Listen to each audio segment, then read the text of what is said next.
मोतिहारी जिला में जो मेयर प्रत्याशी है बहन श्रीमती अंजू देवी जी, जो पति भोला गुप्ता जी जो प्रेजेंट में भी मेयर हैं और पर अभी मेयर के प्रत्याशी बने हैं, और हमारे उप मेयर के लिए प्रत्याशी भाई अशोक कुमार जी हैं, इनको हम लोगों ने समर्थन दिया है। जो अच्छे उम्मीदवार हैं, जो कर्मठ उम्मीदवार है, जो सामाजिक न्याय को मानने वाले लोग हैं, जो विकास पुरुष है, ऐसे लोगों को हम लोगों को मदद करना है। और ख़ास करके पार्टी का जो समर्पित पदाधिकारी है, ऐसे लोगों को हम लोग मदद करने के लिए यहाँ पर पूरे बिहार में काम कर रहे हैं। नमस्कार, मेरा नाम आलोक है। आप लाइव देख रहे हैं। पूरे बिहार में नगर निकाय के चुनाव हो रहे हैं। 2 चरणों में नगर निकाय के चुनाव होने हैं।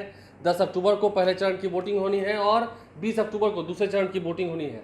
ऐसे में अब मुकेश सहनी सन ऑफ मल्लाह इस मेयर चुनाव में कूद पड़े हैं। मुकेश सहनी खुद चुनाव नहीं लड़ रहे हैं। मुकेश सहनी पहुंचे हैं मोतिहारी ज़िला।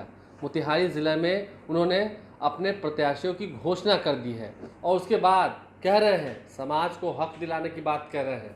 क्या कुछ बातें कह रहे हैं वो ज़रा सुनिए। सबसे पहले यहाँ पे उपस्थित सभी हमारे मीडिया बंधु, आप सभी को बहुत बहुत धन्यवाद। और आज मंच पर उपस्थित हमारे श्री शंभुनाथ सिकारिया साहब यहाँ पर उपस्थित हैं। श्रीमती अंजू देवी जी, पति भोला गुप्ता जी मेयर प्रत्याशी के यहाँ पे उपस्थित हैं, और हमारे वीआईपी पार्टी के जिला अध्यक्ष और उप मेयर प्रत्याशी यहाँ पे अशोक सहनी जी उपस्थित हैं। और आज मोतिहारी जिला में आने का मकसद एक ही है कि पूरे बिहार में चुनाव, खास करके मेयर, उप मेयर के लिए चुनाव और वार्ड पार्षद के लिए चुनाव की हो रही है। और ख़ास करके इसमें कोई पार्टी के स्तर पर से चुनाव बिहार में नहीं कराया जा रहा है, लेकिन हम लोगों का कोशिश है कि बिहार में जो अच्छे उम्मीदवार हैं, जो कर्मठ उम्मीदवार है, जो सामाजिक न्याय को मानने वाले लोग हैं, जो विकास पुरुष है, ऐसे लोगों को हम लोगों को मदद करना है। और ख़ास करके पार्टी का जो समर्पित पदाधिकारी है, ऐसे लोगों को हम लोग मदद करने के लिए यहाँ पर पूरे बिहार में काम कर रहे हैं और सिलेक्टेड जगह पे कर रहे हैं। और उसी को कड़ी को जोड़ते हुए मोतिहारी जिला में जो मेयर प्रत्याशी है बहन श्रीमती अंजू देवी जी, जो पति भोला गुप्ता जी जो प्रेजेंट में भी मेयर हैं और पर अभी मेयर के प्रत्याशी बने हैं, और हमारे उप मेयर के लिए प्रत्याशी भाई अशोक कुमार जी हैं, इनको हम लोगों ने समर्थन दिया है। और पूरी शक्ति के साथ, मजबूती के साथ हम लोग अपने प्रत्याशी को मदद करेंगे और यहाँ पे चुनाव जिताएंगे। और इस क्षेत्र में हमारा भी एक अपना वोट बैंक है, ताकत है। और आज हमने रोड शो भी हमने किया है, तकरीबन 12-15 किलोमीटर का रोड शो हुआ है, जिसमें पूरे बाजार के हर जाति धर्म हर लोगों से हम लोगों ने हाथ जोड़ के अपील किया है और सभी को आग्रह किया है कि आपने प्रेजेंट जो मेयर आपने देखा कि 5 साल किस तरीके से क्षेत्र में काम किया, विकास किया है। इस विकास को कंटिन्यूटी अगर रखना है तो आप लोगों ने पहले भी आपने आशीर्वाद दिया है और 5 साल उन्होंने काम किया, इस बार भी आप इनको मदद करें। और साथ में हमारे जो मेयर के प्रत्याशी अशोक जी है, इनको भी मदद मिले ताकि दोनों साथ मिलकर और क्षेत्र का विकास करें। और क्योंकि यहाँ पे कुछ लोगों का दबदबा है, वो लोग मानते हैं कि हम अपने हिसाब से चलाएं, तो मुझे लगता है कि ये सही नहीं है। जनता के बीच में अभी जीत के आएंगे और मेयर बने तो उनको काम करने का मौका मिलना चाहिए। तो हम लोग मजबूती से इनको जिताएंगे और अपने क्षेत्र के लिए नगर निगम क्षेत्र में जो भी क्षेत्र है उनके लिए काम करेंगे। तो यही तो तकलीफ है ना, पहले जब वहाँ पे थे तो बहुत ही अच्छा, और आज नहीं है तो उनके विरोध में प्रत्याशी उन्होंने उतारा है, जबकि पहले उनका ही चयन था और उनके हिसाब से अगर नहीं चले तो उन्होंने कहीं किसी तरीके से उनको बाहर कर दिए। तो हमारा काम है कि क्षेत्र में जो काम किए हैं और हमने इनके बारे में जानकारी प्राप्त किया है, बहुत ही अच्छी तरीके से, सरल स्वभाव से है, अति पिछड़ा समाज से आते हैं, मजबूती से क्षेत्र में काम किए। और इसलिए हमने इस बार निर्णय लिया कि जिनको उन्होंने रिजेक्ट कर दिया उनको हम लोगों को यहाँ पे मजबूती से पूरे बिहार जनता का समर्थन लेकर उनको चुनाव जिताएं। देखिए, ये तो जांच एजेंसी का है, सरकार को निर्णय लेना है। देश में जो भी लोग गलत विचारधारा के लोग होंगे उनके ऊपर सरकार को निगरानी रखने की चीज़ें हैं, और सरकार इस पर जो भी निर्णय ले रहे हैं सरकार को स्वागत करना चाहिए।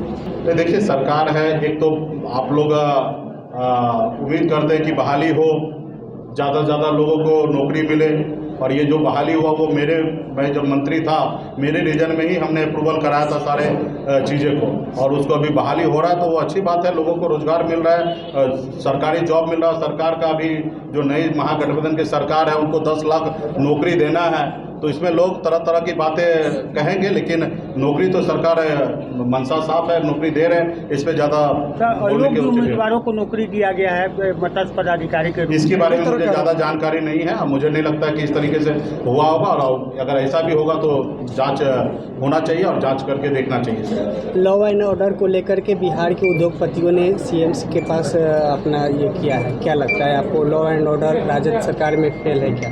नहीं, बिल्कुल ही ये कहना सही नहीं होगा। कल भी माननीय मुख्यमंत्री नीतीश कुमार जी के नेतृत्व में बिहार चल रहा था जब एनडीए के साथ सरकार में थे, और आज भी मुख्यमंत्री नीतीश कुमार जी हैं। जैसे कल लॉ एंड ऑर्डर था वैसे लॉ एंड ऑर्डर आज भी है। हाँ, इसमें काम करने की आवश्यकता है, कल भी करना चाहिए था और आगे भी करना है। इस बात के लिए मैं भी हूँ, लेकिन ये लॉ एंड ऑर्डर बिगड़ना ये बात सही नहीं है।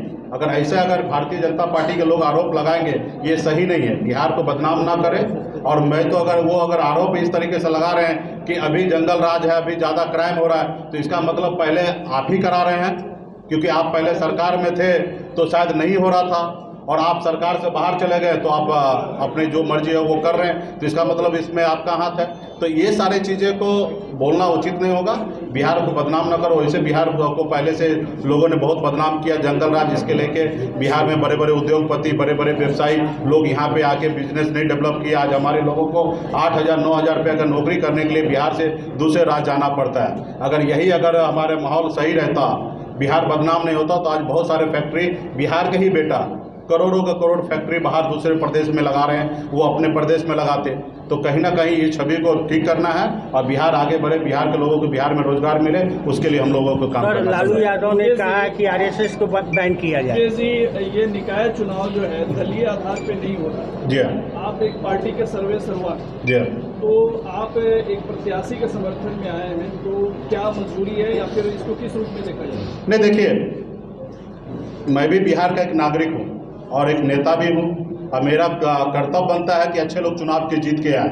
अगर हम विधायक को अगर टिकट देते हैं यही उम्मीद से कि वो अच्छा काम करे, और इसमें दलीय आधार पे नहीं है, जनता को चुनना है, सबको जोड़ना है। तो हम एक नेता होने के नाते हमें ये भी सोचना है कि अगर अच्छे प्रत्याशी कहीं पे हैं और हमारे अगर पार्टी से जुड़े हुए लोग हैं और जिसको मैं व्यक्तिगत जान रहा हूँ कि अच्छे हैं और ये चुनाव जीत के जनता के लिए काम करेंगे, तो मेरा फर्ज और कर्तव्य दोनों बनता है कि ऐसे लोगों को चुनाव जिता के आके और वो बिहार के लिए काम करें। सर ये बताइए, लालू जी ने बैन करने, आरएसएस को बैन करने की मांग की है।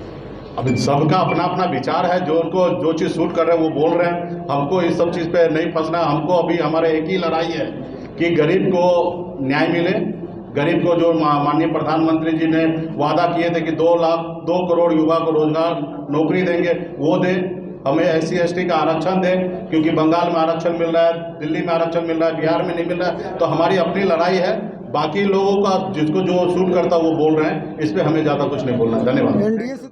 तो मोतिहारी पहुंचे मुकेश सहनी भी अब इस नगर निकाय के चुनाव में कूद चुके हैं। उन्होंने भी अपने प्रत्याशियों की घोषणा कर दी है। हालांकि ये चुनाव दलीय आधार पर नहीं हो रहा है। RJD हो, JD हो, BJP हो, सभी ने पहले ही कह रखा है कि उन्होंने किसी प्रत्याशी को समर्थन नहीं दिया है। लेकिन अप्रत्यक्ष रूप से कई जगह पर देखा जा रहा है कि नेताओं ने अपने समर्थित उम्मीदवार को खड़ा किया है, यानी कि जो उनके उम्मीदवार हैं वो उनके समर्थन से हैं। तो ऐसे में अब मुकेश सहनी क्या कुछ कह रहे थे, मोतिहारी पहुँचे थे जहाँ उन्होंने अपने प्रत्याशियों का ऐलान किया, प्रेस के सामने आकर, मीडिया के सामने आकर क्या कुछ कहा हमने आपको सुनवाया है। आप लाइव स्ट्रीम से बने रहें, हमारे चैनल को सब्सक्राइब कर लें, साथ साथ फेसबुक पेज भी लाइक करें। धन्यवाद।